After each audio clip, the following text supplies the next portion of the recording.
안녕하세요. 사연에 빠지다의 DJ 민영입니다. 오늘도 첫 번째 사연 시작하기 전에 구독과 좋아요 버튼 눌러주시고요. 그럼 오늘의 사연 함께 시작해 볼게요. 안녕하세요. 사연에 빠지다를 알게 된 지 얼마 안 된 30대 초반의 여성입니다.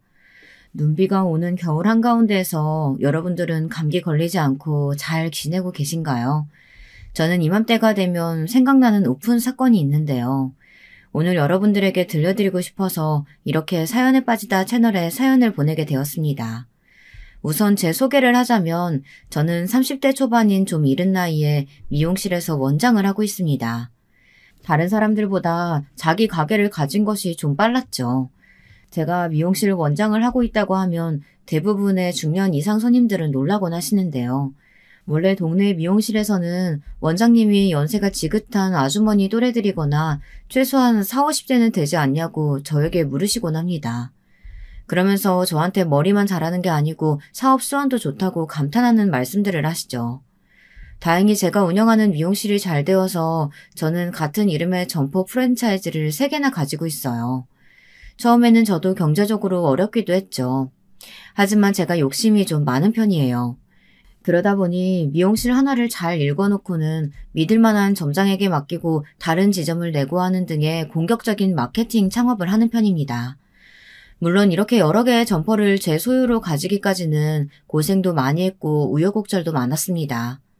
지금부터 천천히 저의 살아온 이야기들을 다 들려드리도록 할 테니까요. 구독자분들 제 사연을 끝까지 들어주시길 바랄게요. 저는 가족관계가 조금 특이해요. 딸이 좀 많은 집안에서 태어났습니다. 저희 아버지 어머니는 첫째부터 넷째까지 딸만 낳으시고 마지막에 아들을 하나 낳으셨어요. 다시 말해 사남 1녀이죠. 저는 그중에 셋째 딸입니다. 옛날에 그 최진사댁 셋째 딸이라는 노래가 있죠. 셋째 딸은 얼굴도 안 보고 데려간다는 말도 있지 않나요? 저는 자랑하는 건 아닙니다만 제 언니들보다 좀 이쁜 얼굴로 타고났습니다. 그러다 보니 어릴 때부터 치장하는 것에 아주 관심이 많았습니다. 언니, 이리 와봐. 우리 미용실 놀이 하자, 응? 내가 예쁘게 머리 따줄게. 응, 좋아. 나 네가 따은 머리하고 나가면 남자애들이 이쁘다고 말해준다? 그러니까 오늘도 2갈래로 예쁘게 따아줘. 알았지? 언니, 나도 머리 따아줘. 나는 디스크 머리로 예쁘게 해줘. 그리고 반만 따아줘. 뒷머리는 느려뜨려주고. 알았지? 알겠어요, 손님들. 차례차례 예쁘게 머리 해드릴 테니까 기다리세요. 오렌지 주스 드릴까요, 손님? 저는 학창시절에 누군지 앉혀놓고 머리를 따아주는 미용실 놀이를 즐겨 했는데요. 언니들, 동생들 뿐만이 아니라 학교 친구들까지도 제 손길을 안 거쳐간 아이가 없을 정도였습니다. 친구들의 머리도 만져주지만 저는 메이크업도 잘하는 편이었어요. 그래서 일찍 미용과 메이크업을 하겠다고 진로를 정했죠. 제 부모님도 아이들이 하도 많다 보니 저한테까지 진학이나 학교 생활을 신경 쓰고 하실 여유가 없었어요.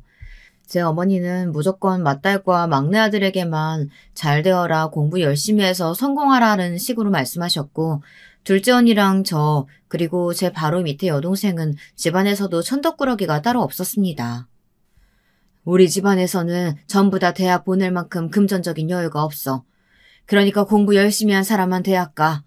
큰언니는 공부도 곧잘하고 욕심도 있으니 이 엄마도 열심히 일해서 뒷바라지 할 수 있는데 나머지 애들은 대학 가고 싶으면 너희들이 돈 벌어서 가거라. 어차피 너희는 공부하기도 싫어하잖니. 둘째랑 셋째, 넷째는 고등학교만 나와. 그리고 각자 돈 벌어서 빨리 독립하도록 해. 엄마, 그런 말이 어딨어요. 다 같은 자식인데 대학 입시의 기회는 공평히 줘야지. 나 혼자 대학 가라고 하면 내가 불편해서 대학 가서 공부할 수 있겠어요? 내가 얼른 졸업해서 동생들 뒷바라지 해보도록 할게요. 아니야, 언니. 난 괜찮아. 난 어차피 대학 갈 생각도 안 했어. 나는 미용일 배워서 미용사 될 거니까 기술학교 가면 돼. 그러게. 그래도 셋째는 자기 주제를 알긴 했네. 잘 됐다. 네가 일찍 돈 벌어서 막내 동생 대학 등록금 좀 대라. 그렇다고 저희 부모님께서 아동학대를 한다거나 아파도 안 돌봐주시고 밥도 안 주는 그런 종류의 방임은 아니었어요.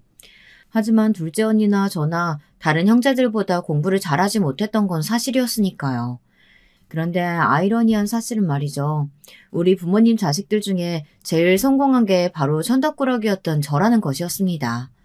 그리고 둘째 언니는 항공사 승무원이 되어서 멋있는 제복을 입고 세계를 비행기 타고 누비는 그런 직업을 가지게 되었죠.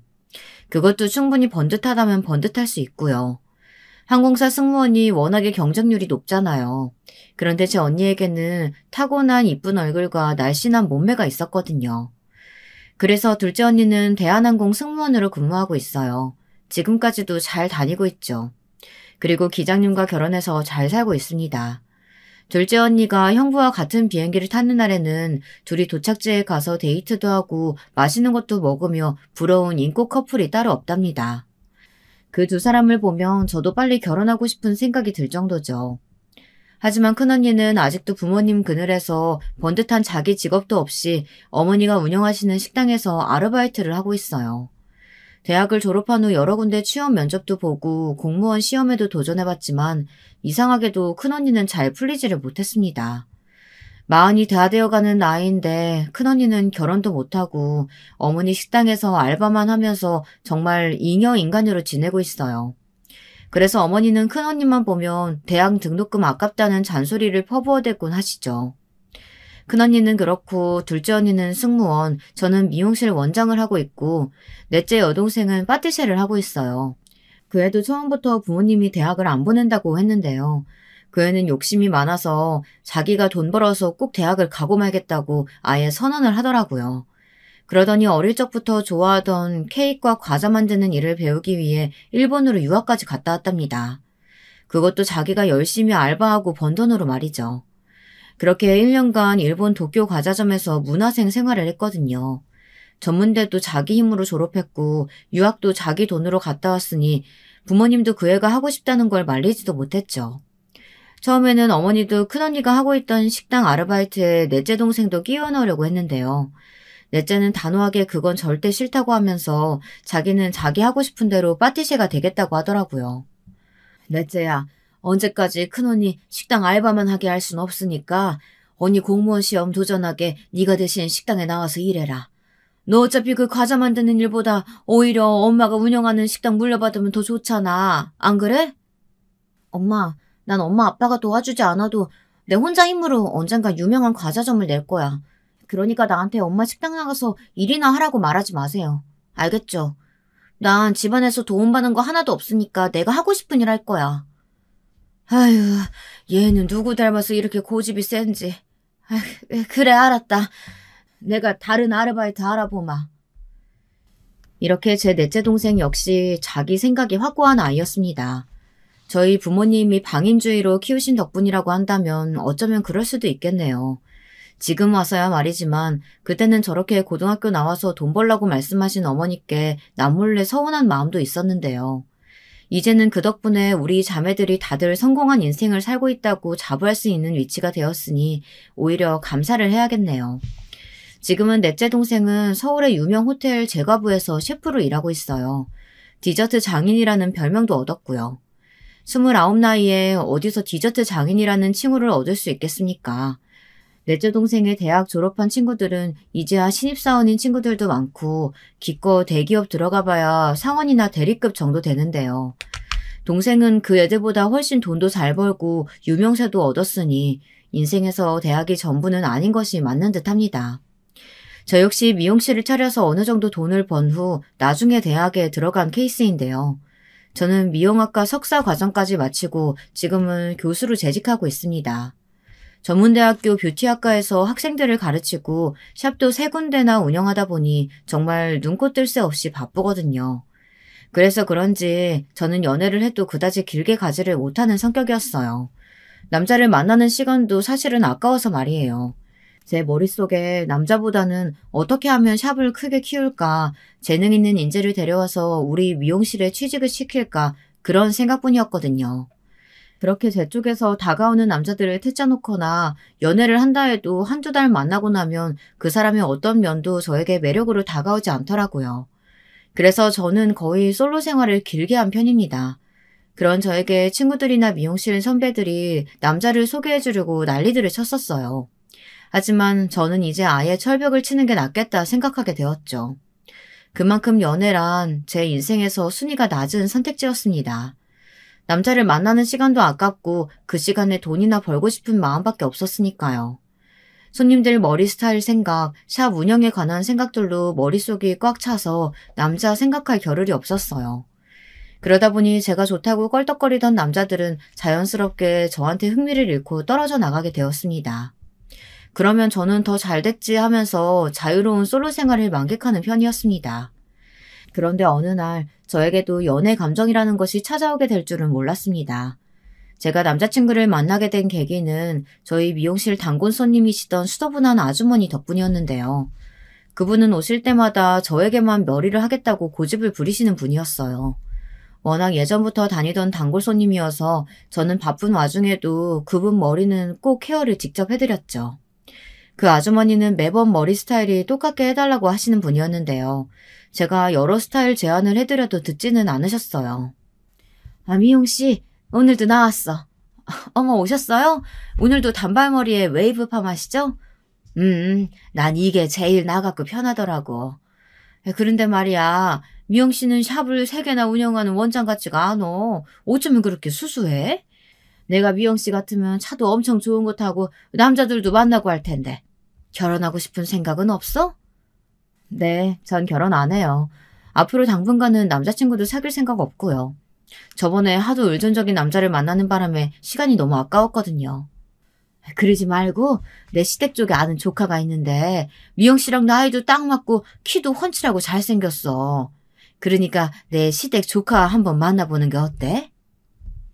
그 손님은 제가 여러 번 거절을 했는데도 끈질기게 한두 달에 한 번씩 제 샵에 방문할 때마다 그렇게 시댁 조카 이야기를 자랑처럼 늘어놓더라고요.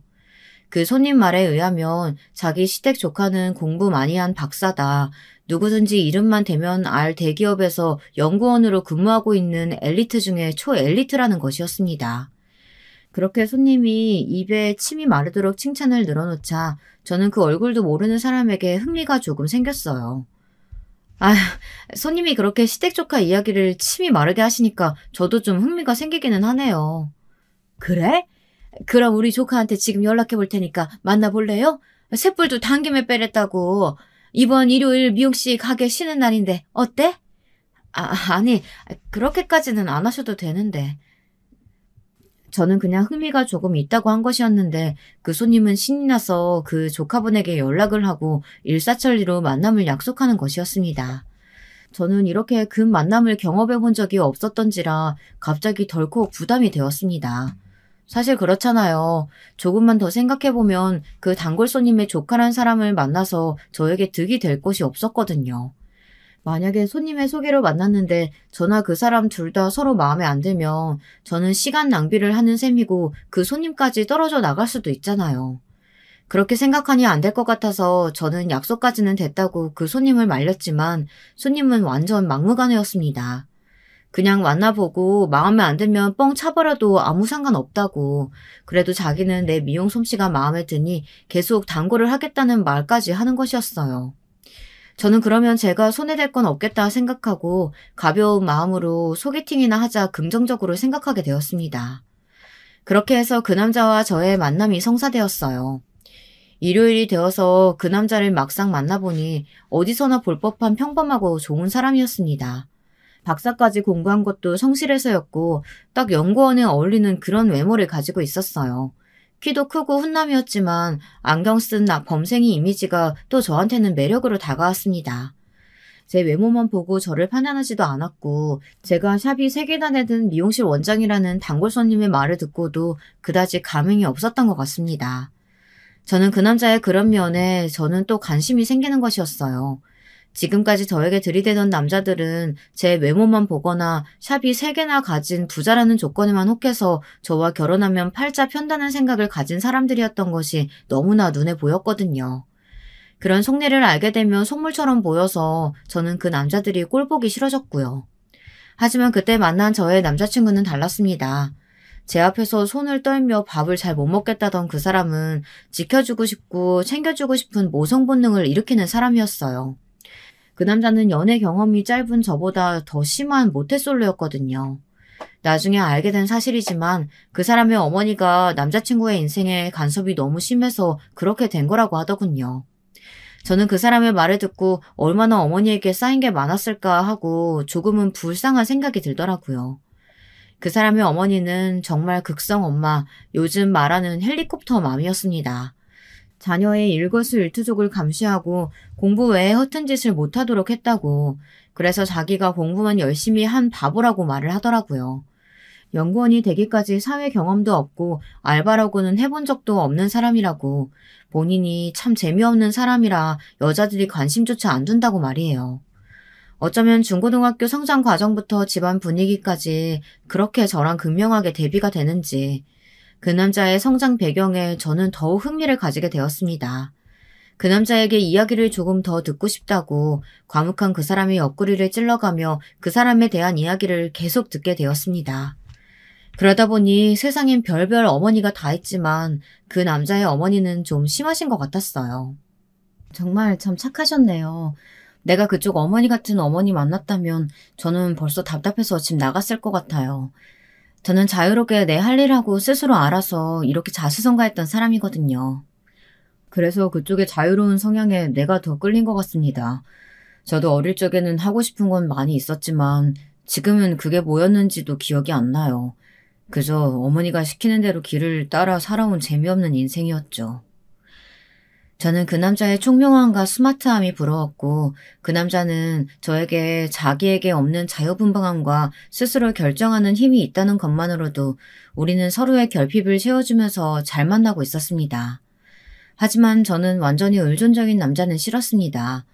그래서 그 사람에게 과제를 주면서 그를 조금씩 내 취향의 사람으로 만들고 싶어 했어요. 그 사람에게 데이트할 때마다 계획을 짜오라고 과제처럼 던져주었어요. 어디 가고 싶냐고 물어봐도 남자친구에게 알아서 결정하라고 하며 결정권을 주었던 거였죠. 그랬더니 그 남자는 엄청 신나하면서 가고 싶은 곳을 줄줄줄 읊어대는 것이었습니다.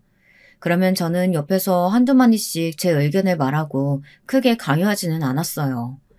저는 그동안 남친의 어머니에게 억눌려왔던 남자친구의 욕구불만을 풀어주는 역할을 했었던 것이었습니다.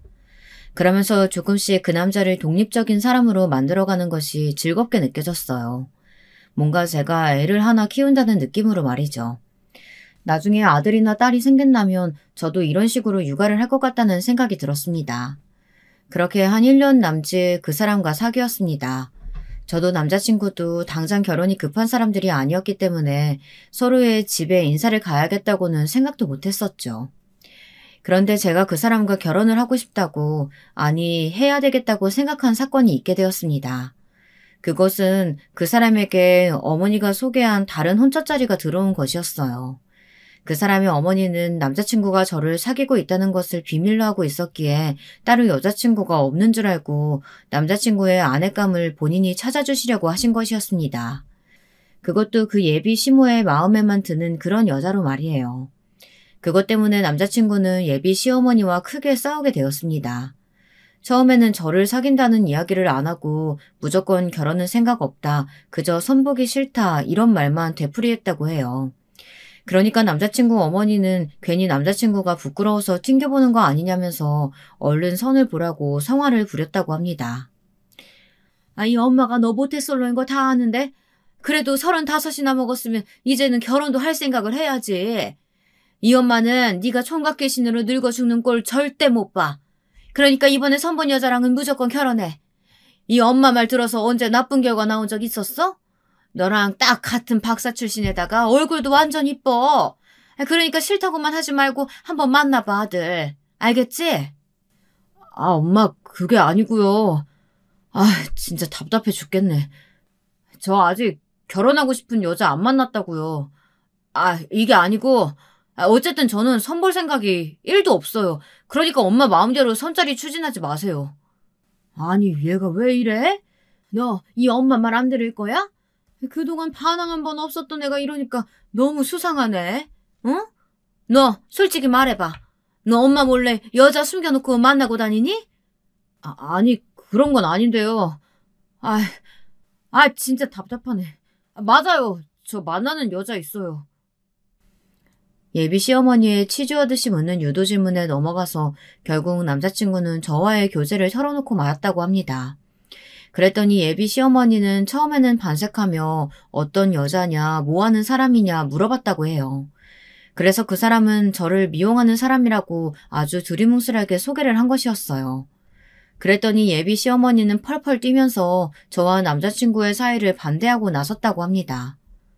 뭐? 남의 머리나 만지는 천한 직업 가진 사람을 사귄다고? 얘가 정신머리가 있어 없어? 어? 결혼은 너만의 선택으로 이루어지는 게 아니야. 집안과 집안끼리 만나는 일륜지 대사라고. 어디 감히 미용실 쉬다 같은 년이, 어? 우리 박사아들한테 들이대려고 난리라니. 안 돼. 얼른 정리하고 다음 달에 선자리 잡아놓을 테니까 꼭 나가. 알겠어? 엄마. 그 사람 엄마가 생각하는 천한 직업도 아니고요. 그 사람에 대해 함부로 말하면 저 안 참을 거니까 그렇게 아세요. 이제까지 어머니가 하라는 대로 다 해왔었잖아요. 그러니 내 남은 인생 반려자 찾는 것만은 내 마음대로 좀 하게 해주세요. 남자친구의 어머니와 남자친구의 사이에는 이것보다 더한 대화가 오갔지만 남자친구는 제가 상처받을까봐 이 정도로 순화해서 전달해준 것이었습니다. 그러면서 남자친구는 눈물을 흘리며 저에게 미안하다고 하는 것이었어요. 자기 어머니가 반대를 너무 심하게 해서 어떻게 해야 할지 모르겠다고요. 하지만 남자친구는 저와 헤어지고 싶은 마음은 눈꽃만큼도 없다고 하더라고요. 자기는 어머니와 연을 끊으면 끊었지 나와 헤어지는 것은 있을 수 없는 일이라고 생각한다고 하더라고요. 저도 제 남자친구와 정도 들고 여러모로 잘 맞는 사람이기에 놓치고 싶은 생각이 없었어요. 그래서 저는 남자친구에게 우선 어머니가 어떤 분이신지 혹시 어머니가 좋아하시는 건 없느냐고 물었어요. 그랬더니 남자친구는 낭패한 표정으로 고개를 흔들며 울기만 할 뿐이었어요.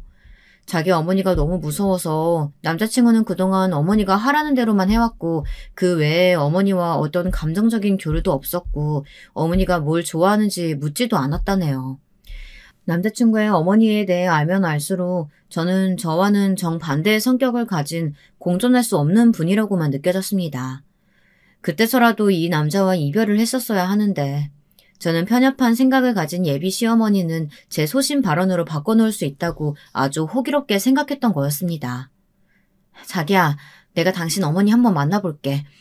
그리고 어머니께 당신 행복하게 해줄 자신 있다고 하고 우리 교제 허락받아 볼게. 응? 그러니까 울지 마.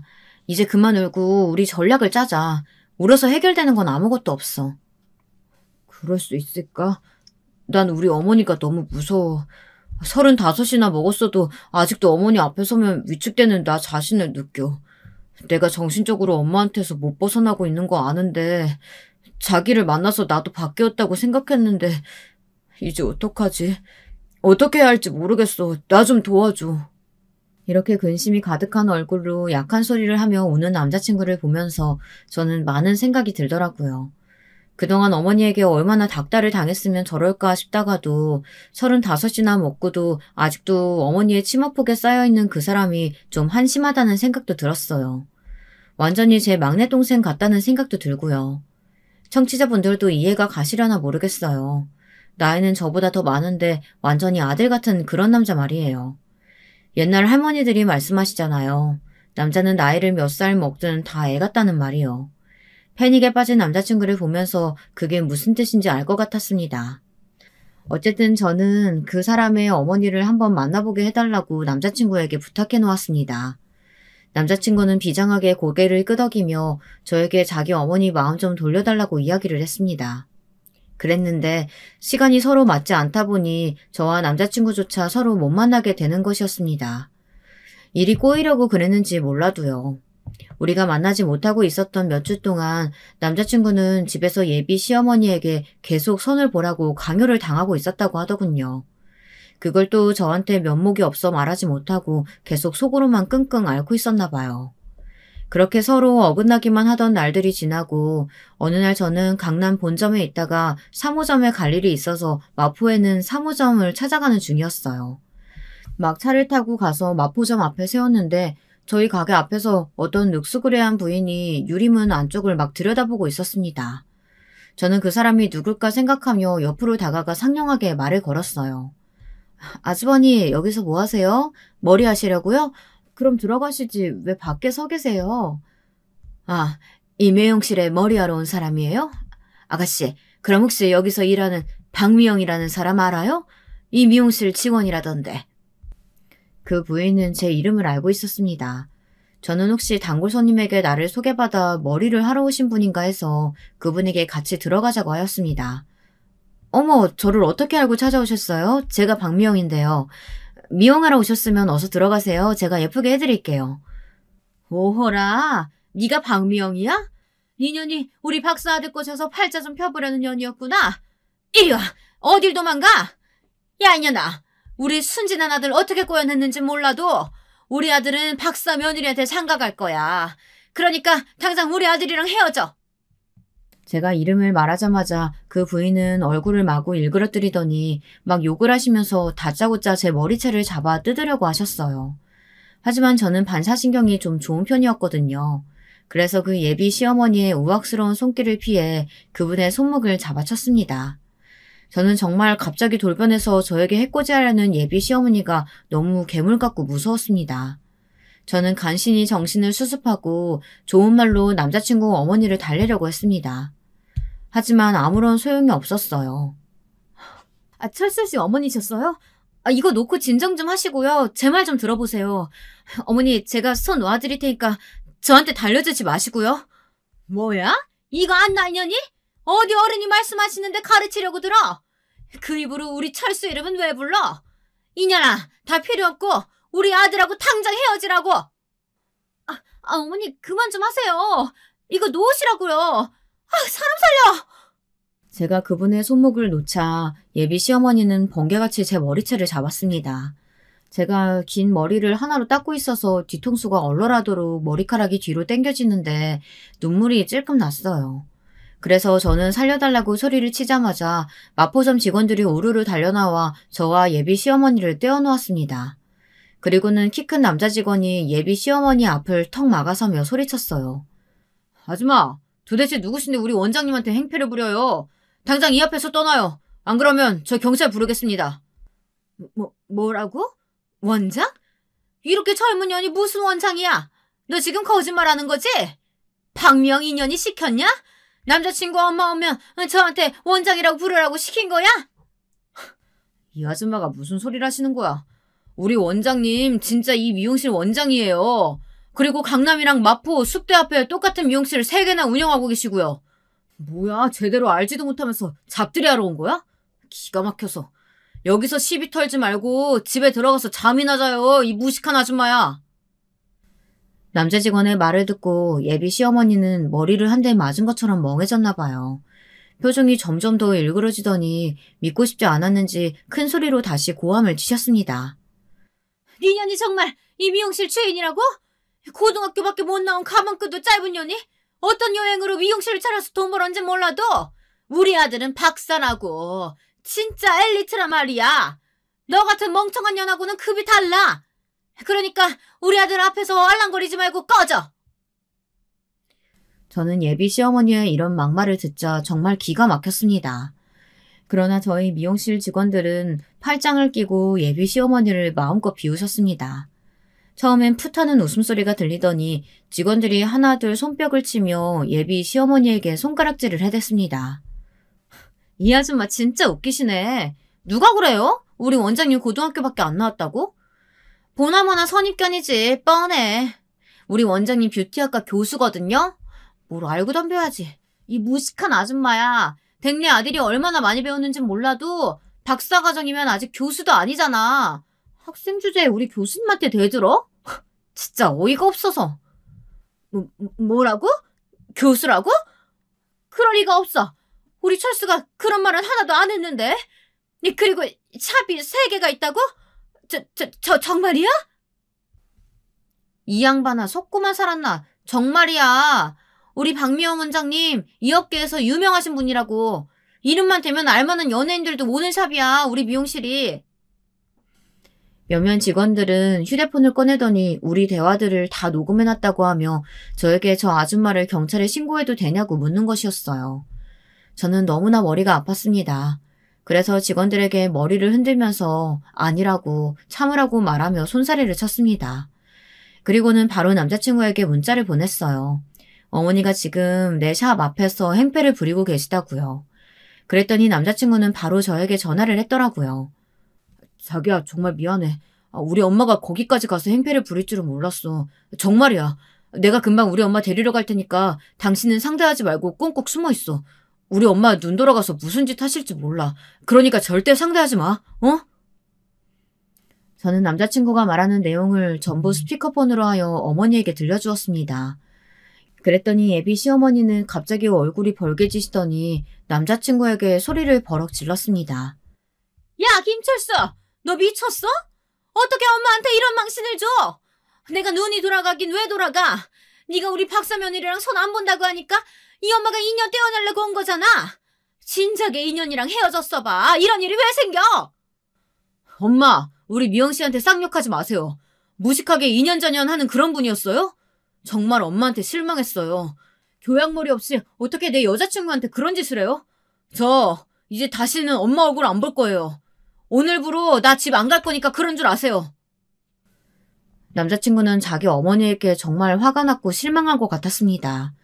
전화가 끊기고 정말 날듯 달려온 남자친구는 아직도 기세등등해서 제게 행패를 부리려던 어머니를 거의 끌고 가다시피 했어요. 그리고는 저에게 나중에 다시 얼굴 보고 사과하겠다고 말했습니다. 뭔지 번개처럼 모든 일이 폭풍 휘몰아치듯 일어났기 때문에 저는 이게 정말 현실인가 싶었어요. 지금 꿈을 꾸고 있나, 그럼 이게 나쁜 꿈이겠지 하는 생각하면서 현실 도피를 해봤어요. 하지만 제가 폭언을 들은 것도 예비 시어머니에게 머리채를 잡혔던 것도 결코 꿈은 아니었습니다. 저는 저절로 눈물이 나왔어요. 아무리 제 남자친구가 사랑스럽고 좋은 사람이라고 해도 저런 미친 성격을 가진 시어머니랑은 도저히 같이 지낼 수 없었습니다. 저는 정신없이 화장실로 뛰어가서 소리를 죽여 울었습니다. 한참을 울고 나서 밖에 나와보니 직원들이 한없이 애처로운 눈으로 저를 쳐다보고 있었던 거예요. 직원들은 저에게 한마디씩 힘내라며 저를 위로해 주었습니다. 그리고 그런 시어머니는 최악이니 남자친구가 아무리 아까워도 다들 헤어지라고 난리들이었어요. 제 생각도 크게 다르지 않았어요. 시어머니의 저런 성격을 몰랐을 때는 제가 그분의 편협한 사고방식을 바꿔놓을 수 있을 줄 알았는데 막상 그분에게 당해보니 저런 성격은 절대 바뀔 리도 없고 저한테 호의적이지도 않을 거라고 예상이 되더라고요. 저는 힘이 다 빠진 채로 집으로 돌아갔습니다. 그랬더니 어머니가 무슨 일 있었냐고 하면서 걱정스러운 눈으로 저를 쳐다보셨습니다. 저는 그날 있었던 일을 어머니께 하나도 빼지 않고 다 말씀드렸습니다. 그리고 어머니 앞에서 서럽게 꺽꺽대면서 울기 시작했어요. 워낙에 씩씩하던 제가 우는 모습을 처음 보신 우리 엄마는 아주 당황을 하시더라고요. 그러면서 그 남자가 그렇게 좋으냐고, 그래도 그 결혼은 안 된다고 조심스럽게 말을 꺼내시는 거였습니다. 내가 들어봐도 그 시어머니 자리는 보통 성격이 아니야. 아무리 네가 네 남자친구를 좋아한다고 해도 그런 시어머니는 네가 감당하기 힘들어. 네 남자친구도 그 시어머니는 못 말린다고 하잖아. 그 사람은 약해서 너한테 방파맥이가 안 돼. 너무 아들만 싸고 드는 그런 사람은 절대 시어머니를 두면 안 돼. 어떡해요. 나 그 사람 정말 좋은데 그래도 안 돼요? 그 사람에게 어머니랑 인연 끊으라고 말하면 나 정말 나쁜 여자겠지? 그렇게 하라고 하고 싶은데 그 사람 생각도 들어봐야 하니까. 엄마, 나 어떻게 해야 할지 잘 모르겠어요. 나는 그동안 내가 하고 싶은 대로 하고 살았는데 이번 일은 내 힘으로는 안 되나 봐. 제가 다시 울기 시작하자 어머니는 조용히 제 등을 쓸어주면서 저에게 그만 울라고, 그 남자 말고도 아직 제가 젊으니까 또 다른 인연이 꼭 찾아올 거라고 말씀하셨어요. 이제껏 미용실에서 장사해오며 별별 진상 손님들을 다 만나봤지만 그 사람들은 저나 제 밑에 직원이 뭔가 실수를 했거나 원인을 제공했기 때문에 그들에게 당황한 건 이렇게까지 억울하진 않았거든요. 하지만 지금 예비 시어머니는 제 인격을 무시하고 제 능력도 모독하고 무조건 남자친구랑 헤어지라고만 말하니까 해결책이 없었습니다. 그리고 억울하기만 하고요. 제가 뭘 잘못해서 그런 일이 일어난 것이 아니잖아요. 문제는 예비 시어머니의 무식함과 선입견에 기인한 것인데 그 피해는 제가 받아야 하다니 정말 억울하고 화가 나서 죽겠더라고요. 비유가 잘 된 건진 모르겠지만 옛날에 누명을 쓰고 감옥에 들어간 애국 인사들이 이랬을까 하는 생각이 들더라고요. 저는 그 남자를 독립적으로 바꿔가고 있다고 잘 됐다고 생각하고 있었는데 시어머니가 저런 식이라면 제가 그 남자와 결혼을 한다고 해도 불행할 것이 눈앞에 뻔하게 보이는 것이었습니다. 예비 시모는 자기 아들과 급이 맞는 박사 며느리만 딱 찍어놓고 딱 결혼을 시키려고 하는데 제가 그쪽 결이 아니잖아요. 물론 저도 교수 생활을 하지만 예비 시모는 문학 박사나 경제학 박사 등 그냥 공부를 많이 한 얌전하고 머리 좋은 여자를 원하고 있다는 것이 딱 눈에 보였습니다. 저는 그런 기준에 맞추지도 못할 뿐더러 맞출 생각도 없으니까요. 그날 저녁 남자친구에게 문자가 왔습니다. 정말 미안하다고 얼굴 보고 정식으로 사과하고 싶다고 말이에요. 저는 급하게 만날 게 아니고 생각할 시간을 좀 달라고 말했습니다. 예비 시어머니에게 당한 수모가 제 안에서 좀 누그러질 시간이 필요했거든요. 워낙에 냉정을 빨리 찾는 스타일이긴 하지만 그날 당한 일들은 잊어버릴 수 없을 정도로 충격적이었으니까요. 정말 막장 드라마에서나 보던 일들을 바로 제가 당할 줄 누가 알았겠습니까? 그렇게 저는 일로 도피했고 몇 주간 남자친구와 연락을 하지 않았어요. 남자친구는 불안한 마음에 저한테 전화도 하고 문자로도 만나달라고 말했지만 저는 한 개의 단문자도 안 보냈고 전화도 무시했습니다. 그만큼 제 머릿속은 복잡했고 고민이 많이 됐다는 증거였겠죠. 남자친구는 제가 계속 묵묵부답하자 답답했는지 제가 일하는 강남점에 와서 시위하듯이 말도 없이 앉아있다 가곤 했어요. 하지만 저는 직원들에게 저 사람이 오든 말든 각자 할 일이나 하라고 했습니다. 직원들은 다들 그가 내 남자친구임을 눈치챘고 그 사람을 투명인간 취급하기 시작했습니다. 그렇게 며칠간 말없는 냉대와 시선을 견디다 남자친구는 드디어 폭발했습니다. 어느 날 제가 열심히 손님의 머리를 파마하고 있는데 갑자기 와서 제 손을 잡더니 데리고 뛰쳐나가는 것이었어요. 저는 너무 놀라서 남자친구에게 소리를 질렀습니다. 당신 이게 무슨 짓이야? 나 일하는 곳에 와서 장승처럼 앉아있는 건 그래도 내가 참았어. 그런데 내가 일해야 되는데 나를 끌고 나오면 어쩌자는 거야? 그러니까 나한테 해명할 기회를 달라고 말했잖아. 난 당신하고 헤어질 생각 없다고. 그런데 대답도 안 해주고 일만 하고 있으면 내가 불안하겠어 안 하겠어? 생각해봐. 벌써 며칠째 내가 네 가게에 와서 앉아있는데 말 한마디도 안 걸고 날 투명인간 취급하면 나라도 화가 안 날 것 같아? 일하는 영업장 밖에서 시끄러운 소리가 나자 그 상가 근처에 있던 사장님들이랑 지나다니던 사람들이 모두 모여 흥미로운 구경거리라도 되는 듯 우리들을 쳐다봤습니다. 직원들은 불안하게 눈을 깜빡거리며 푸르덥게 손은 손님들의 머리를 스타일링하고 있었고요. 저는 제 단골 손님께 양해를 구하고 다른 실장님께 맡긴 다음 남자친구를 데리고 근처에 있는 카페로 갔습니다. 뭔가 어떤 형태로든 매듭을 지어야겠다는 생각이었어요. 저한테 소리 지르는 이 남자를 보니까 그게 긍정적인 매듭은 아니겠다 생각이 들었습니다. 저는 남자친구에게 조용히 말했습니다. 이제 헤어지는 것이 낫겠다고. 우리는 인연이 아닌 것 같다고 말이에요. 그랬더니 남자친구는 얼굴이 벌개져선 절대 헤어질 수 없다 하며 울었습니다. 그러면서 저에게 이런 말을 하는 것이었어요. 난 너 없이는 못 살 것 같아.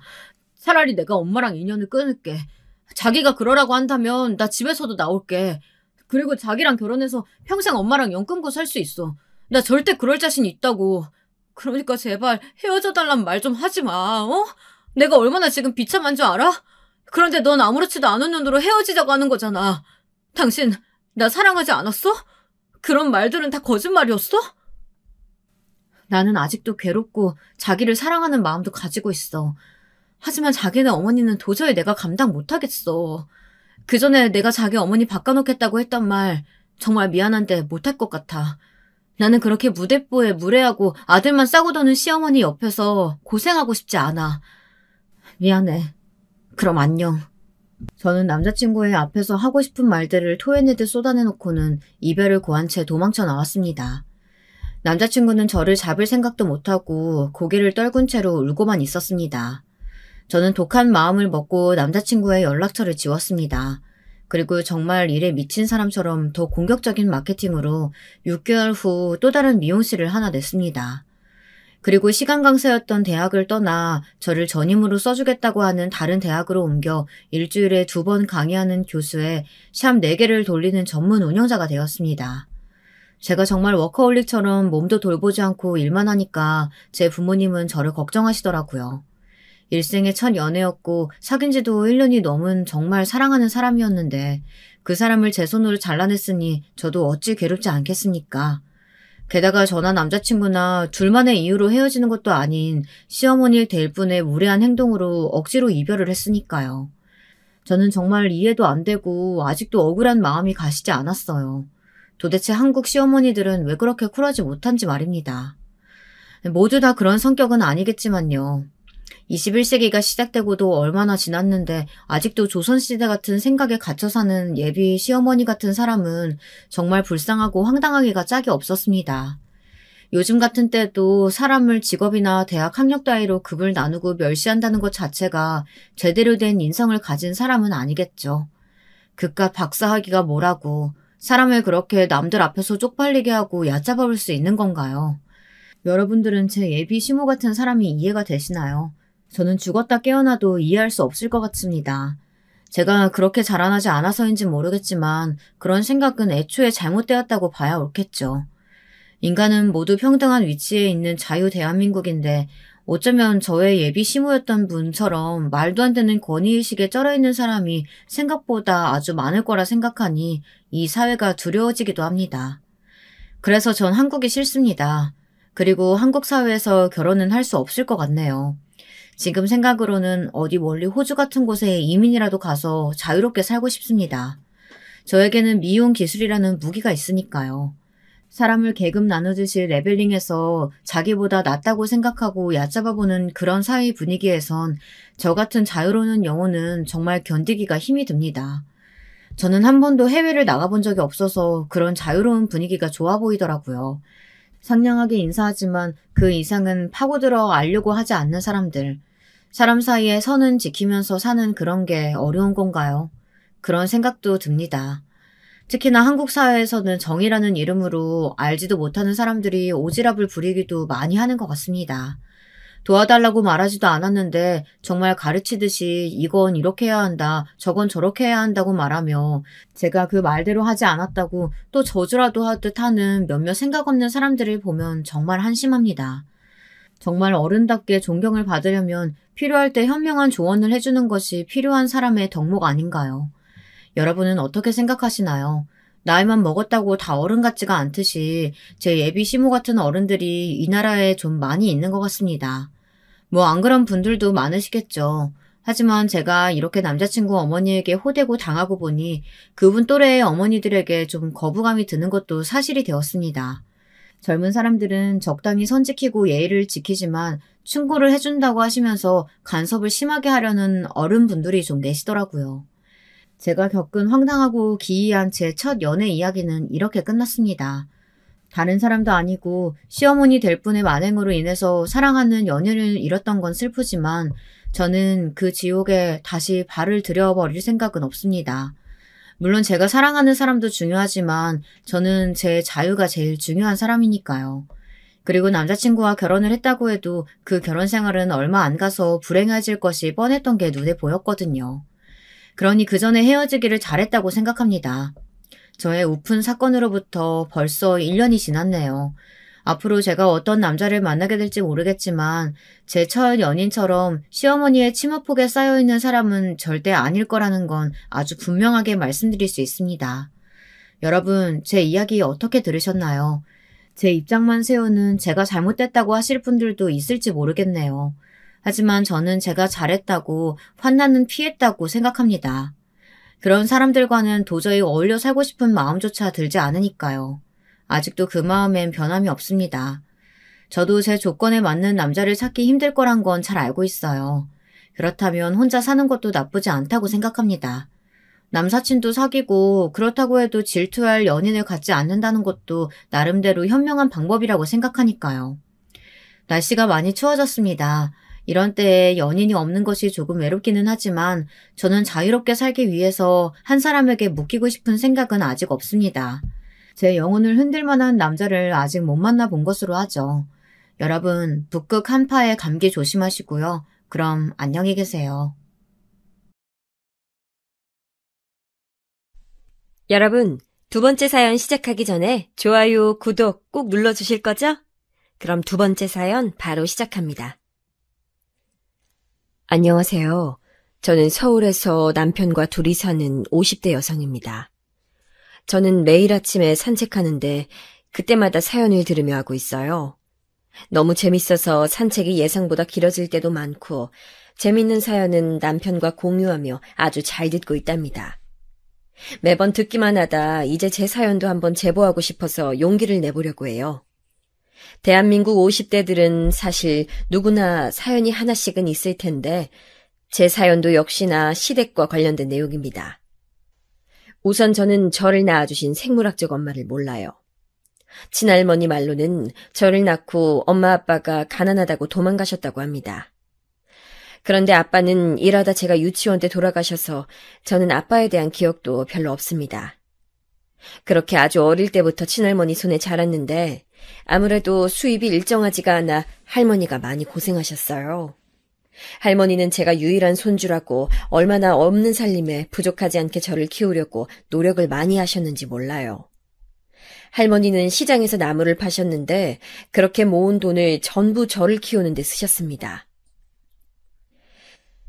제가 고등학교를 졸업하고 바로 공장으로 들어가서 돈을 벌었는데 할머니는 그때도 어린 제가 공장에 들어가서 일하는 게 너무 속상하시다며 반대하셨어요. 대학에 가라고 하셨지만 현실적으로 등록금도 그렇고 생활비도 그렇고 저는 제가 공장에 들어가 돈을 버는 게 우리가 의 방법이라고 생각했습니다. 그렇게 들어간 공장에서 지금의 남편을 만나게 됐어요. 남편은 사형제 중 첫째였고 아버지는 증권회사에 다녔는데 얼마 전 회사가 부도나서 본인이 다니던 학교를 휴학하고 공장에 들어와 돈을 버는 중이었습니다. 동생들이 아직 학생들이고 특히 막내 동생은 이제 겨우 3살이라고 본인이 돈을 벌어야 식구들이 조금이라도 여유 있게 살 수 있다고 말했어요. 저와 남편은 일부러 남아서 잔업도 하고 같이 쉬는 시간에 대화하고 일도 도와주다 그렇게 사귀게 되었고 결혼까지 이어졌습니다. 우리 할머니는 제가 결혼한다고 하니까 저 몰래 모은 돈을 저에게 주시며 혼수를 하라고 하셨는데 저와 남편은 돈을 모으기 위해 시댁에서 살 예정이라 거절했어요. 할머니는 제가 결혼하니까 그래도 다 키웠다는 마음이 드셨는지 좋아하시면서 한편으론 저에게 계속 더 잘해주지 못해서 미안하다고 하셨습니다. 저는 사실 결혼할 때 되게 망설였는데 제가 결혼하게 되면 할머니는 혼자 사셔야 하니까 그게 참 마음속으로 걸리더라고요. 제가 그렇게 고민하는 것을 시댁에서도 아셨는지 차라리 남편 보고 우리 집으로 가서 살라고 하셨는데 저와 할머니가 살던 곳은 단칸방이어서 셋이 살 수는 없는 환경이었어요. 대신 자주 찾아뵙자 하고 다짐하고 결혼하게 되었는데 결혼하고 나니까 남편 집 상황도 저희처럼 진짜 막막한 상황이었습니다. 사실 우리 부부의 사정만 힘들었던 게 아니고 그 당시 대한민국 국민이 다 힘들게 살았잖아요. 이 사연을 듣고 계신 제 또래 그리고 우리 부모님 세대는 정말 다들 고생만 하셔서 어릴 때 얘기를 하게 되면 가슴이 아픕니다. 아무튼 그렇게 저는 시댁으로 들어가서 살게 됐는데 우리 세대 특징 중 하나가 시집살이잖아요. 그런데 저는 시집살이를 당한 적이 한 번도 없어요. 저는 남편이 없는 살림에 다정하고 친절한 사람이라 좋았었는데 그 성정은 시부모님도 그대로셨습니다. 시부모님은 우리 할머니에게 귀한 손녀를 보내주셔서 감사하다고 오히려 예단과 혼수를 받지 않고 친할머니에게 맛있는 음식을 대접하시고 선물도 주셨던 아주 고마우신 분들이세요. 지금은 이런 시댁이 더 많을 수도 있지만 사실 우리 세대의 그런 시부모님은 눈을 씻고 찾아봐도 없는 분들이셨거든요. 시부모님은 가난했지만 자식들에게 진짜 헌신적이어서 맛있는 게 있으면 무조건 자식들만 주시고 본인들은 드시지 않으셨어요.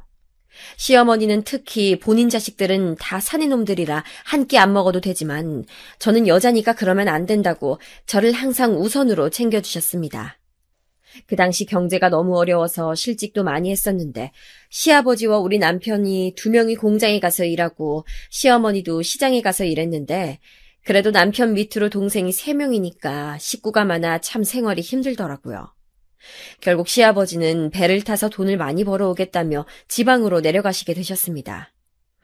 시아버지가 내려가시고 수입은 더 줄어서 저와 남편 그리고 시어머니는 고생을 많이 했습니다. 남편은 다니던 대학을 결국 중퇴했고 종일 공장에서 일했는데 그러면서 본인 동생들은 대학에 꼭 보낼 거라고 말하며 저축도 많이 했어요. 저는 집에서 살림했었는데 저는 외동이라 남자들이 그렇게 많이 먹는 줄 그때 처음 알았답니다. 또 막내 시동생이 너무 어려서 제가 계속 옆에서 돌봤는데 어찌나 손이 많이 간 줄 모르겠어요. 그러는 사이 남편의 둘째 동생이 성인이 되어 대학에 가게 되었고 집에서 나가게 됐습니다. 남편은 둘째 동생이 대학에 입학하자 너무 좋아했는데 저는 속으로 본인은 고생만 하고 동생들은 득만 본다고 생각했던 것은 사실이에요. 그래도 착한 남편은 셋째도 대학에 보낼 것이라고 어찌나 공장에서 잔업을 많이 했는지 모르겠습니다. 시아버지는 몇 달에 한 번 집에 오셨는데 오실 때마다 그래도 돈을 꽤 들고 오셨어요. 항상 저를 보시면 미안하다고 고생이 많다고 해주셨는데 저는 그래도 시댁 식구들이 다들 열심히 사니까 괜찮았습니다. 그런데 저한테 시련이 한번 찾아오게 됐는데 바로 저를 키워주신 친할머니가 돌아가셨어요. 친할머니는 저를 키우느라 평생을 고생만 하시다 가셔서 이제 호강을 시켜드리려고 했더니 돌아가셔서 얼마나 하늘이 원망스러웠는지 모르겠습니다. 결혼하고 남편하고 자주 찾아뵙겠다고 말했지만 사는 게 너무 힘들고 바빠서 생각보다 자주 찾아뵙지 못했는데 그것도 아직도 제 마음속에 한으로 남아있어요. 우리 할머니가 돌아가시자 시아버지는 그 소식을 듣고 바로 지방에서 일도 하지 않으시고 올라오셔서 저를 위로해 주셨고 시어머니도 제가 정신을 차리지 못하고 있으니까 아무것도 하지 말라고 해주셨습니다. 장례식장에서도 그렇고 집에 와서도 제가 너무 슬퍼하니까 시어머니도 안타깝다고 저를 안아주셨어요. 사실 이때 시부모님께 많이 감사했고 그래서 제가 시댁에 더 잘한 것도 있습니다. 남편도 제가 계속 온전히 괜찮아질 때까지 옆에서 저를 돌봐줬어요. 저는 덕분에 정신을 차릴 수 있었고 더 적극적으로 시동생들을 챙겼습니다. 대학에 간 둘째 도련님에게 반찬도 가져다주고 셋째와 막내도 제가 빨래도 하고 밥도 차려주고 진짜 열심히 챙겼어요. 셋째 시동생은 그때 고등학생이어서 그래도 제가 빨래와 밥만 챙겨주면 됐지만 막내가 너무 어려서 하나부터 10까지 다 챙겨줬죠. 시어머니는 저에게 본인 자식들인데 제가 다 키운다고 너무 미안해하셨지만 그 당시엔 다들 힘들게 살았으니 저도 꾹 참고 좋은 날이 오겠지 생각하며 버텼습니다. 그러다 둘째 도련님이 결혼하게 돼서 집을 마련해 주려고 남편과 시부모님은 또 없는 살림에 돈을 얼마나 탈탈 털었는지 몰라요. 그래도 동생 신혼집 마련해줬다고 남편은 얼마나 뿌듯해하던지 저는 돈이 조금 없어도 어때요. 사람이 저렇게 바보처럼 착하고 정직하고 성실하니까 남편을 보면서 버틸 수 있었습니다. 그리고 셋째 시동생도 고등학교를 졸업하고 대학에 가게 되었고 집을 나가게 됐어요. 식구들이 2명이 줄어드니 조금 여유가 생겨 남편도 예전처럼 종일 공장에 있지 않아도 되는 줄 알았습니다. 그런데 정말 하늘도 무심하시지. 시어머니가 치매에 걸리셨어요. 시어머니도 평생 일하시고 고생만 하셨는데 치매가 오다니 저도 그렇고 가족들은 큰 충격에 빠지게 됐습니다. 시어머니는 저와 남편에게 본인이 염치가 없다고 그냥 빨리 죽고 싶다고 하셨는데 저는 어머니에게 그런 소리 하지 말라고 하며 간호를 시작했어요. 시어머니가 저를 평소에 시집살이를 시키셨으면 저도 당연히 그 힘들다는 병간호를 하지 않았을 거예요.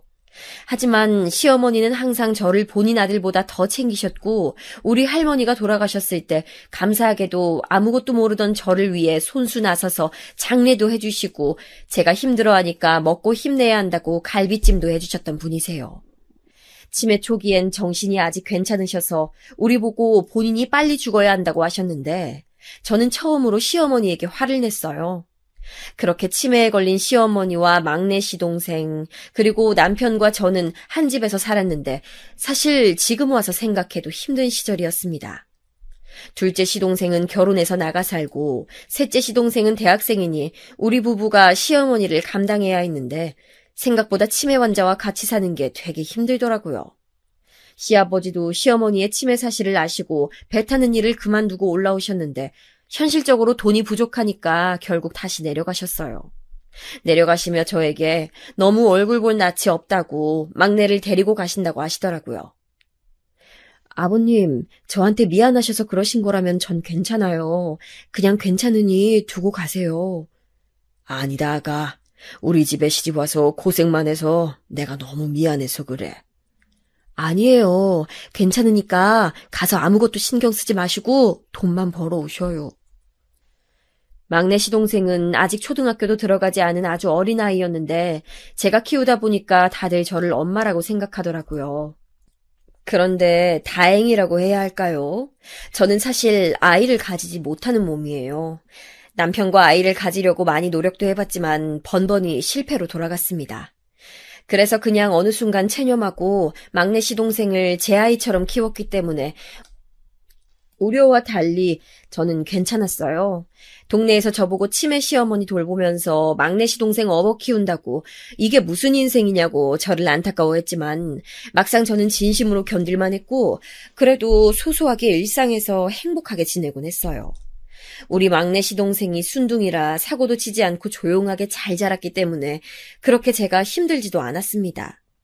남편도 저에게 미안하다고 항상 입버릇처럼 얘기하고 없는 살림이지만 본인이 희생하고 더 희생하며 살았기 때문에 저는 남들이 생각하는 것처럼 힘들지 않았고 괜찮았어요. 그렇게 몇 년이 더 지나 막내 시동생은 초등학교에 들어갔고 셋째 시동생도 결혼하게 됐습니다. 남편은 동생들에게 정말 헌신적이어서 대학도 보내고 결혼까지 시켰는데 사실 동생들은 그렇게 남편을 생각해주지 않았어요. 그래도 둘째 시동생은 아이를 낳아 대를 이어주었기 때문에 저는 속으로 그거면 됐다고 생각했답니다. 제가 아이를 가지지 못하는 몸이라 둘째와 셋째 부부가 시어머니 챙기는 것에 무심하게 행동해도 저는 괜찮았어요. 그리고 워낙 사는 게 다 힘드니까 이해하려고 노력했죠. 시어머니의 치매는 가면 갈수록 심해져서 저와 남편은 고생을 많이 했는데 특히 시어머니가 말없이 집을 나가는 경우가 있어서 얼마나 마음 졸였는지 모르겠어요. 제가 어느 날은 막내 시동생과 시장에 다녀왔더니 집 문이 열린 채 시어머니가 사라진 거예요. 너무 놀라서 막내는 집에 남겨두고 혼자 온 동네를 뒤졌는데 시어머니는 안 보이고 저는 너무 놀라서 가슴이 막 쿵쾅거리기 시작했습니다. 손이 떨리고 식은땀이 나고 눈물을 흘리며 찾아다녔는데 시어머니는 도대체 어딜 가신 건지 보이지 않았어요. 결국 남편이 퇴근할 때까지 시어머니를 찾지 못해서 경찰에 신고하고 둘이 서울 곳곳을 뒤졌는데 정말 어디 가신 건지 보이지 않는 거예요. 그러다 어떤 감사한 시민분의 제보를 받아 시어머니를 발견했는데 시어머니는 저와 남편이 결혼한 결혼식장에 계셨습니다. 제가 가서 너무 놀라서 시어머니 보고 왜 여기 있냐고 하니까 시어머니는 우리 며느리가 여기 있다고 하시더라고요. 그렇게 정신이 오락가락해도 아들보다 저를 챙기셨던 분이세요. 그러니 제가 안 챙길 수가 있을까요? 제가 그렇게 챙길 때 동네에서 저보고 다른 시동생들은 뭐 하길래 집에 찾아오지도 않냐고 묻더라고요. 사실 우리 시댁은 명절을 챙기지도 않고 제사도 없어서 둘째와 셋째 시동생 부부는 1년에 한두 번 정도만 보는 게 다였습니다. 저는 그래서 동서들하고 그렇게 친하지 않은 편이었어요.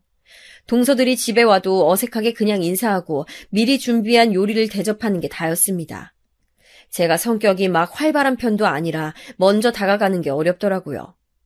반면 동서들은 둘이 꽤 자주 만나는지 저보다 확실히 둘이 더 친밀했습니다. 그래도 서운하거나 그러진 않았고 둘이라도 잘 지내니 얼마나 다행인가 생각했어요. 가족끼리 친하게 지내면 좋잖아요. 듣기론 둘째와 셋째 동서 둘 다 친정이 여유 있어서 괜찮게 사는 것 같더라고요. 우리 시댁이 가난하니까 동서들 집안이 여유 있어 오히려 다행이라고 생각했습니다. 막 부자까지는 아니어도 확실히 여유 있으면 다행이잖아요. 그래서 남편과 저는 오히려 시동생 둘 다 결혼하고 소식이 없어도 잘 살면 됐다고 생각했습니다. 우리의 목표는 시어머니 병과 노아 막내 동생을 키우는 것이었어요. 시어머니가 치매에 걸리셨으니 그전에도 그랬지만 아프시고 나서 막내를 키우는 것은 오로지 제 전담이었습니다. 학교에 학부모 상담도 제가 갔고 밥을 먹이고 빨래와 청소 다 제가 했어요. 그래도 막내가 순하고 착해서 얼마나 다행이었는지 몰라요. 남편과 저는 막내가 오히려 안쓰럽게 느껴져서 사랑을 많이 주려고 노력했습니다. 막내는 아빠는 돈 벌러 지방에 갔고 엄마는 치매에 걸려서 정신이 오락가락하고 형부부가 자기를 키우는 거니까 눈치 볼 수도 있으니 우리가 그런 걸 느끼지 못하게 하자고 다짐했죠.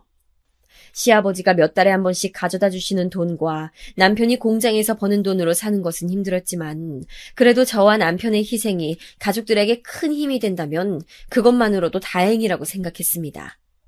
시어머니는 초기엔 치매 증상이 그렇게 심하지 않으셨는데 시간이 지날수록 심해지셨어요. 집 밖을 자주 나가셔서 앞서 말했듯 저는 문단속을 자주 했었는데 또 너무 집에만 있으면 답답해 하시니까 일부러 같이 밖에 나가면 시어머니는 눈을 한 몇 초만 다른 곳에 두면 어디론가 사라지셨어요. 그래서 항상 손을 잡고 다녔는데 그게 답답했는지 어느 날은 길에서 손을 잡지 말라고 막 소리 지르면서 차도로 뛰어가신 적도 있습니다. 증상이 심하셨다가도 어느 날은 괜찮아지셔서 저도 모르게 어머님이 다 나은 줄 착각했던 적도 있어요. 그리고 시어머니는 불면증도 있으셨는데 새벽에 식구들 잠을 자지 못하게 텔레비전을 아주 크게 틀고 노래를 부르시기도 하셨습니다. 남편은 공장에서 3교대로 일해서 수면에 예민했는데 시어머니가 불면증이라 계속 집에서 소리를 내니까 너무 힘들어했어요.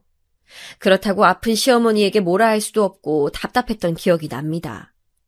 약물 치료를 하려고 해도 차도가 나아지지 않았고 오히려 약을 먹어도 증상은 점점 심해졌어요. 나중에는 환각 증상도 나타났는지 자꾸 뭐가 저기 있다고 소리를 하도 지르셔서 목이 다 상하셨습니다. 저는 그렇게 시어머니 증상이 나빠질 때마다 힘든 마음보다는 너무 안타깝고 속상하더라고요. 제가 아무 소리 안 하고 시어머니를 돌보니까 남편은 저에게 미안하다고 시어머니를 요양원에 보내자고 한 적도 있습니다. 저도 요양원에 보내서 전문적인 사람들에게 맡기는 것이 나을 수도 있을 것 같아 요양원에 방문해서 사실 등록했던 적도 있어요. 시아버지도 그러자고 해서 요양원에 시어머니를 맡기고 돌아왔는데 그날 밤 도저히 잠이 오지 않더라고요. 그래서 결국 바로 다음 날에 시어머니를 집으로 다시 데리고 왔습니다. 남편과 시어머니가 저에게 그러지 않아도 된다고 했지만 도저히 저를 챙겨주셨던 분을 외면할 수가 없었어요. 제가 다시 집에 데려왔다고 하니까 동서들은 굳이 그래야 하냐고 저에게 살짝 불만을 표현하기도 했습니다. 하지만 저는 저를 딸처럼 아들보다 아껴주셨던 분을 외면하는 게 쉽지 않더라고요. 시어머니는 그렇게 집으로 돌아오셨는데 사실 그때 이미 증상이 너무 심해지셨어요. 난폭 행동도 심해져서 어느 날은 힘이 어디서 나오는 건지 시어머니 방에 있는 텔레비전도 벽에 던지시더라고요.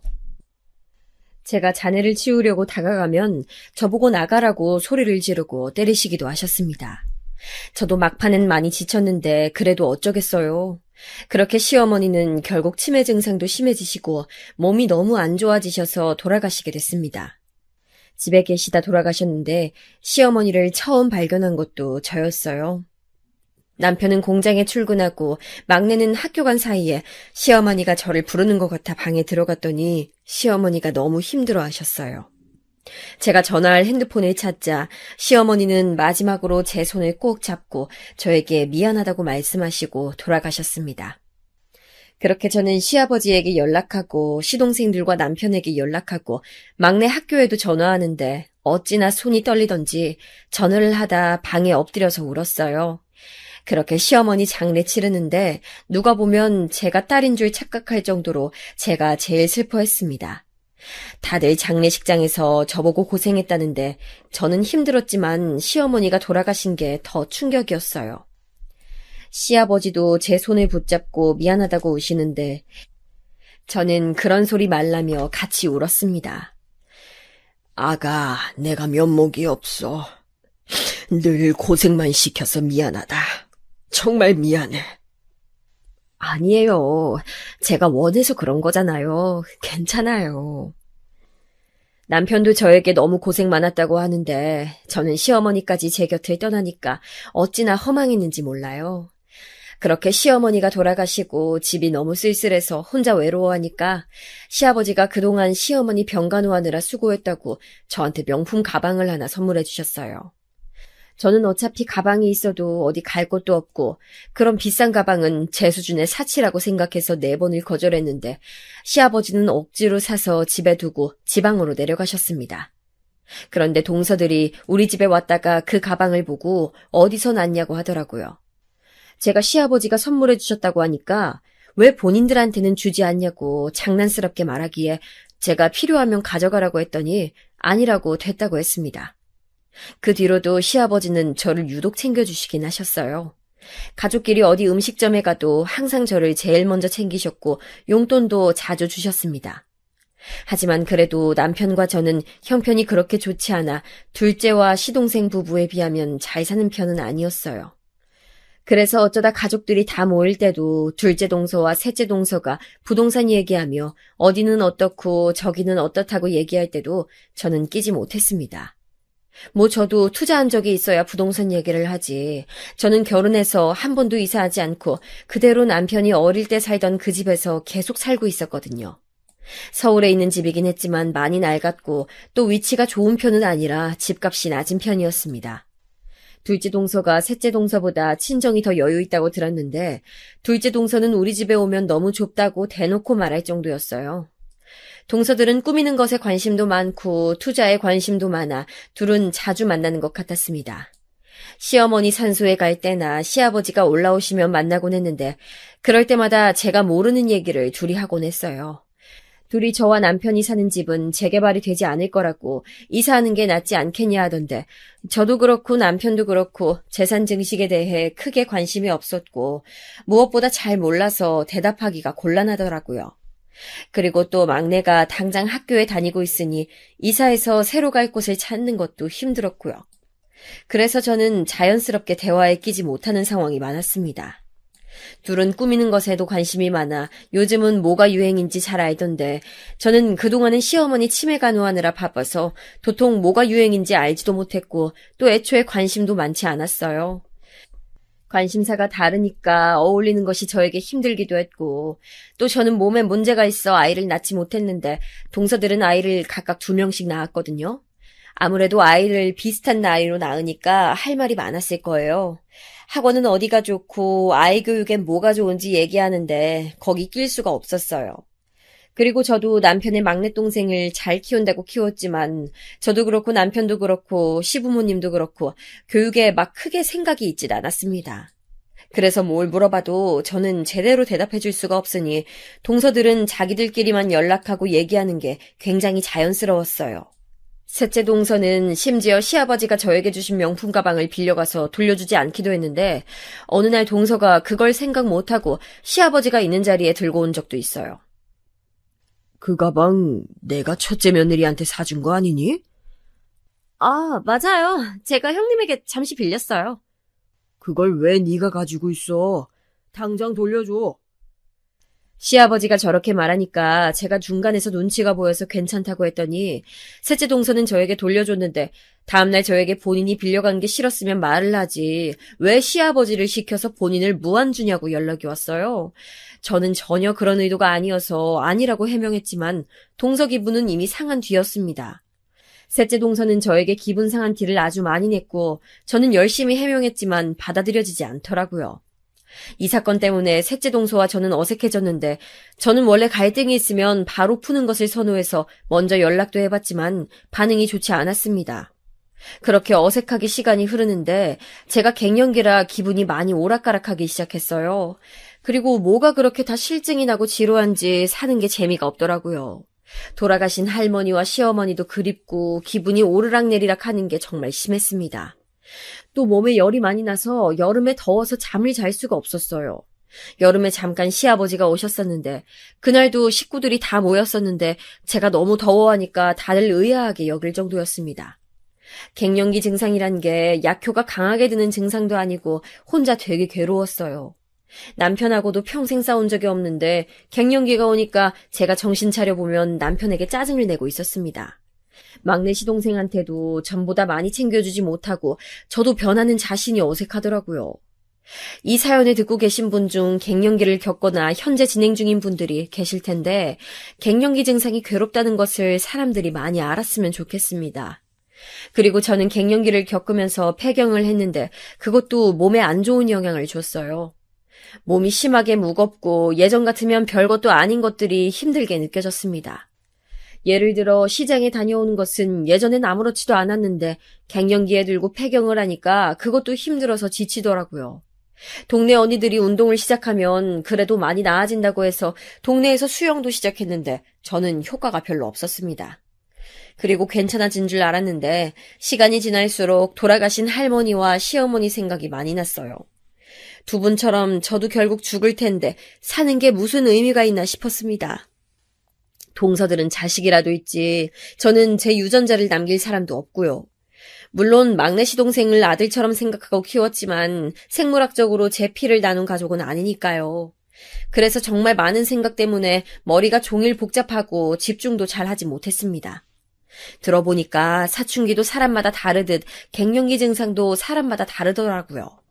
조용히 지나간 사람도 많다던데 저한텐 왜 이렇게 크게 왔던 건지 지금도 모르겠습니다. 제가 그렇게 힘들어하니까 남편도 저를 신경 쓴다고 많이 써줬는데 기분이 나아지지 않았어요. 그런데 그렇게 지내고 있는데 동서들이 저에게 제안하더라고요.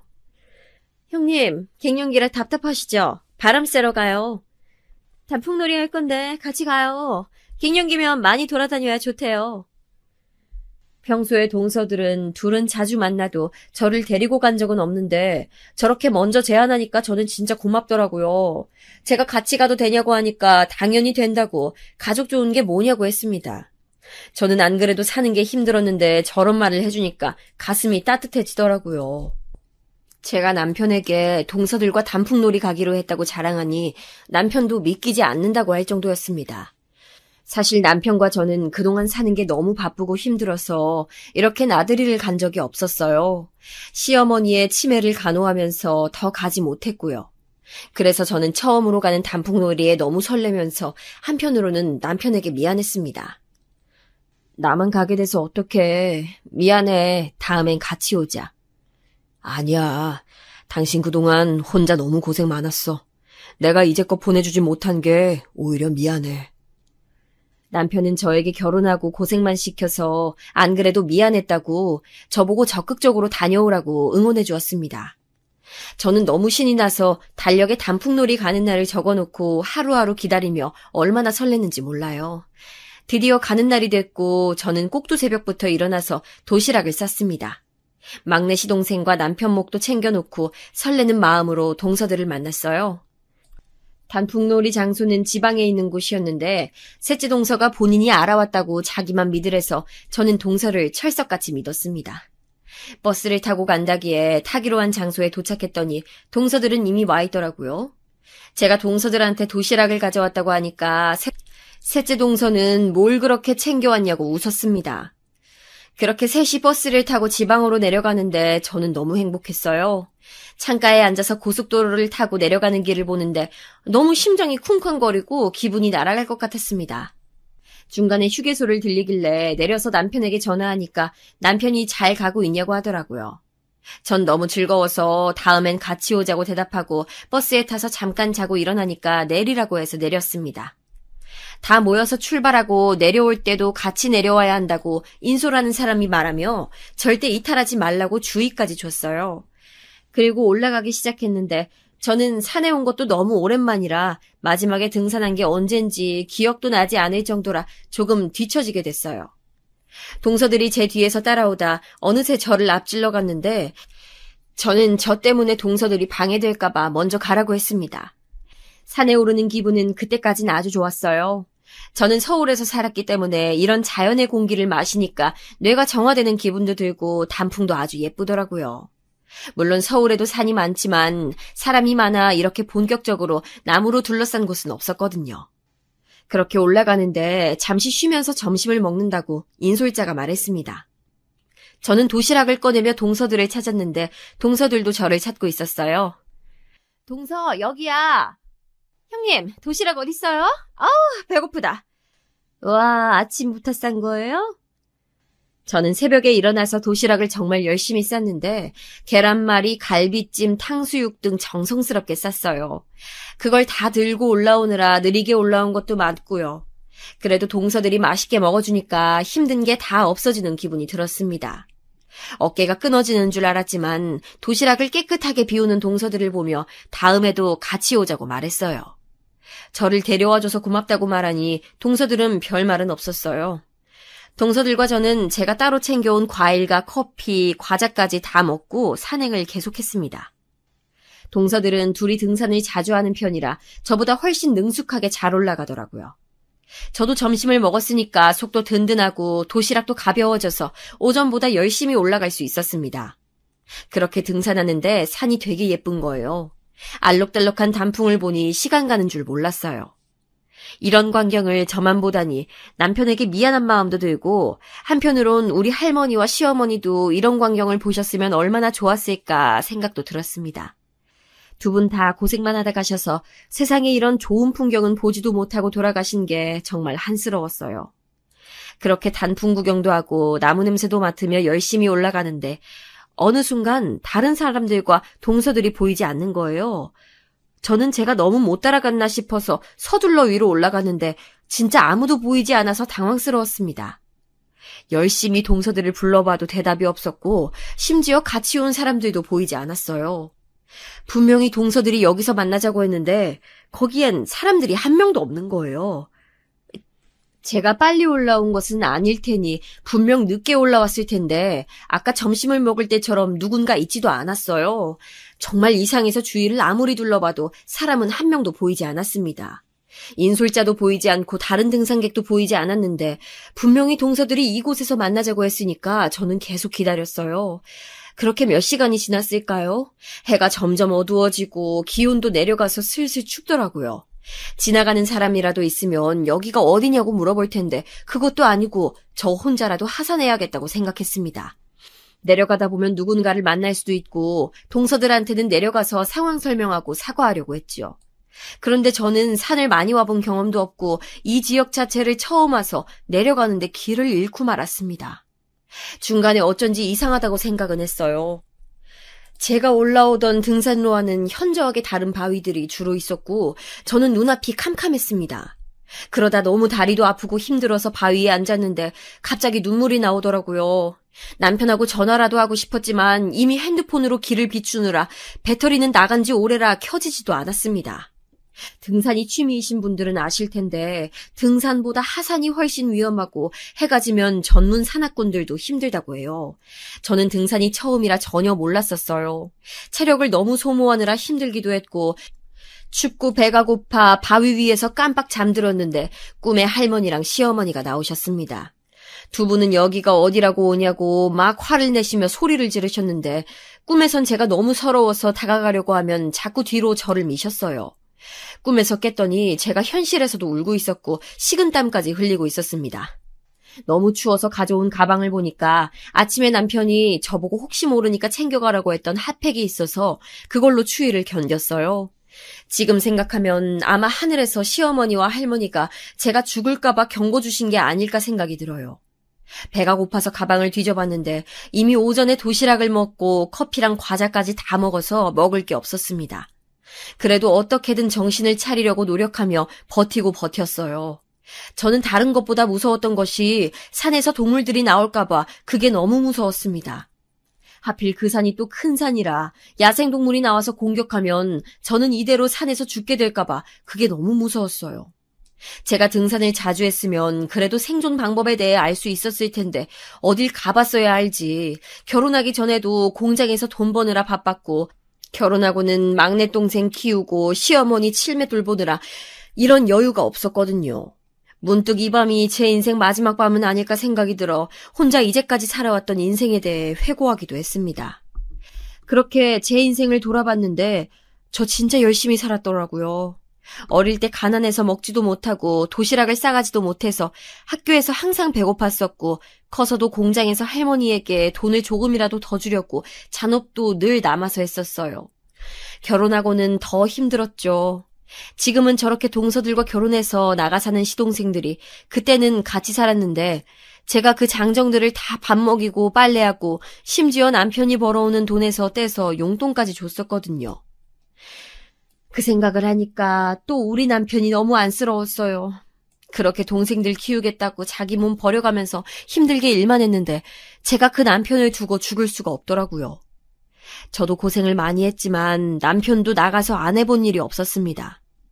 덕분에 남편의 몸은 만신창이고 어디 하나 멀쩡한 곳이 없어서 제가 늘 속상했어요. 아픈 시어머니 때문에 남편은 아파도 아프다고 얘기한 적이 없고 늘 시어머니와 저를 먼저 챙기고 다음에는 막내를 챙기고 본인은 챙기지도 않는 사람이에요. 저와 남편은 서로를 항상 안쓰러워했는데 제가 여기서 이렇게 생을 마감하면 불쌍한 우리 남편 더 불쌍해지니까 정신을 똑바로 차리려고 노력했습니다. 제 아들처럼 키웠던 우리 막내 시동생도 당연히 생각이 나고 지방에서 밤낮 없이 일해서 목돈을 들고 오시는 시아버지 생각도 났습니다. 그래서 계속 일부러 잠들지도 않고 혀를 깨물며 버텼더니 동이 트고 해가 밝더라고요. 와중에 든 생각은 해가 참 커다랗고 예뻐서 감탄까지 했습니다. 산에서 동 트는 것 본 적 있으세요? 정말 아름다워서 그걸 보면 제가 무엇이든지 할 수 있을 것 같은 자신감이 생겨요. 저도 그걸 보며 이제껏 열심히 살았지만 앞으로 더 열심히 살아야겠다 다짐하게 됐습니다. 등산이 취미인 분들은 잘 아실 텐데 우리나라 사람들 진짜 부지런해요. 어떤 어르신이 올라오시기에 제가 산에서 길을 잃었다고 말하며 핸드폰을 빌려주실 수 있냐고 하니까 놀라시며 괜찮냐고 물으셨습니다. 아이고, 여기서 밤을 새웠어요? 너무 고생했네. 핸드폰 여기 있어요. 감사합니다. 진심으로 감사합니다. 핸드폰을 보니 새벽 6시였고 저는 남편에게 바로 전화를 걸었더니 남편이 1초 만에 받더라고요. 여보, 이게 무슨 일이야? 어디야? 여보, 나 산에서 길을 잃었어. 지금 어떤 어르신이 핸드폰 빌려주셨어. 나 진짜 너무 걱정했어. 무슨 일 있는 줄 알고 지금 잠을 자지도 못하고 얼마나 걱정했는데. 재수 씨들에게 물어봐도 당신이 무리를 이탈했다고 하니까 내가 정말 따라갔어야 했다고 어찌나 후회되던지. 여보, 걱정시켜서 미안해. 나 지금 내려갈게. 저는 그 친절한 어르신 덕분에 산에서 잘 내려왔는데 내려와서 보니까 동서들은 이미 올라가고 인솔자가 오히려 남아있더라고요. 인솔자는 저에게 왜 이탈했냐고 했고 저는 알려준 곳으로 갔다고 했는데 둘이 대화하다 이상해서 확인하니 애초에 동서들이 저에게 알려준 곳은 우리 등산로에 없던 이상한 위치였습니다. 저는 허탈하고 속상했지만 그래도 인솔자 덕분에 서울까지 무사히 올라와서 남편과 시동생을 보고 얼마나 안도했는지 몰라요. 저는 긴장이 풀려서 우리 집에서 꼬박 이틀을 내리잤는데 산에서 그렇게 덜덜 떨면서 버텼던 게 많이 충격이 심했는지 저는 몸살에 걸리게 됐습니다. 저는 동서들에게 실망했지만 저 때문에 일이 커지는 것은 싫어서 남편에게 들은 대로 내가 길을 잃어 그랬다고 설명했어요. 막내는 저를 보고 걱정했다고 끌어안고 놔주질 않았는데 저는 저한테 몸살이 옮을까봐 일부러 떨어뜨려 놓았습니다. 그렇게 몸이 아파 누워 있었는데 마침 그때 시아버지가 올라오셨어요.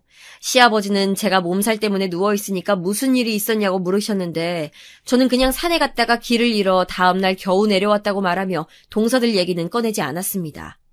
그런데 제가 진짜 서운했던 게 동서들은 저한테 연락 한 통 없었다는 거예요.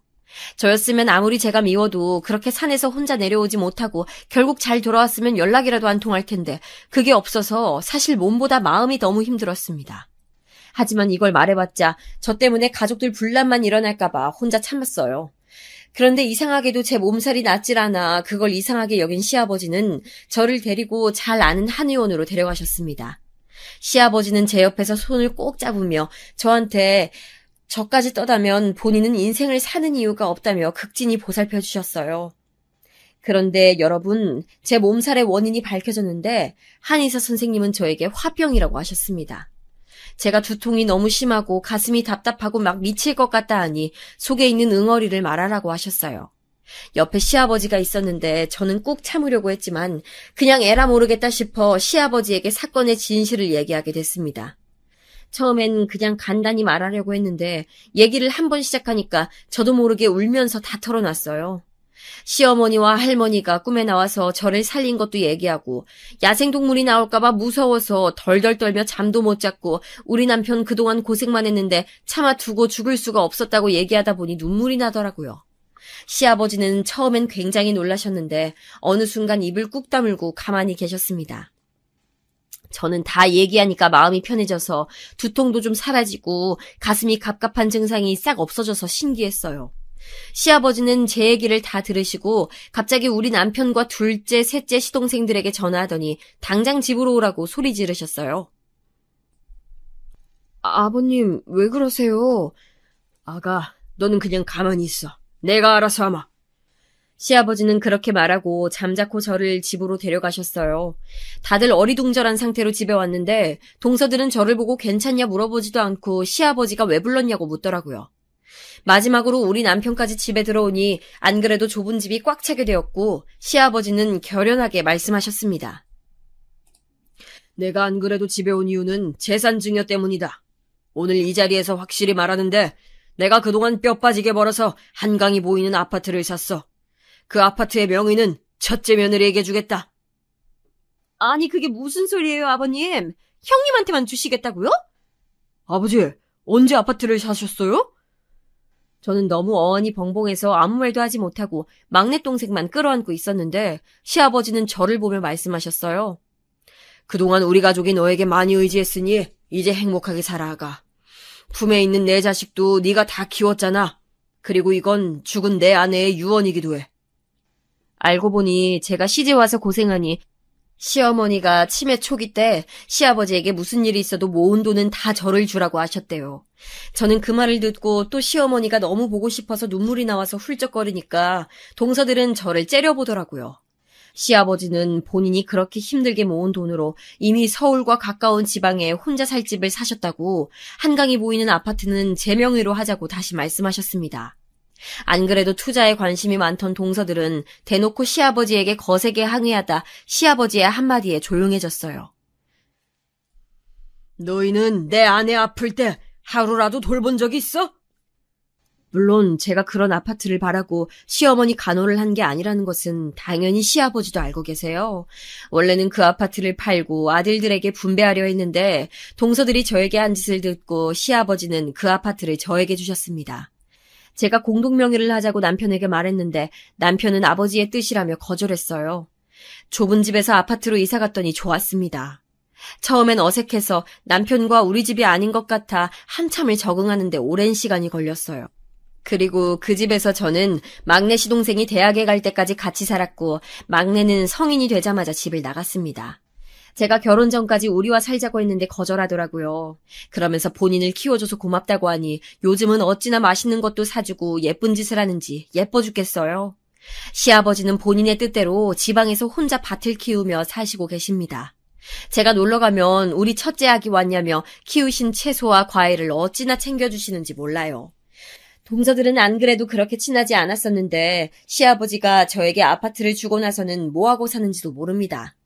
남편은 동생들과 연락은 하는데 그렇게 친하진 않고요.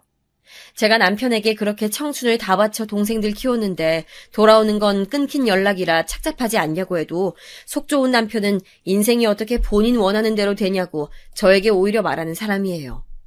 저는 부모도 없고 친척도 없고 심지어 자식도 없는데 그래도 정직하고 착하고 선하게 살려고 노력했더니 이렇게 여유 있게 사는 날이 왔습니다.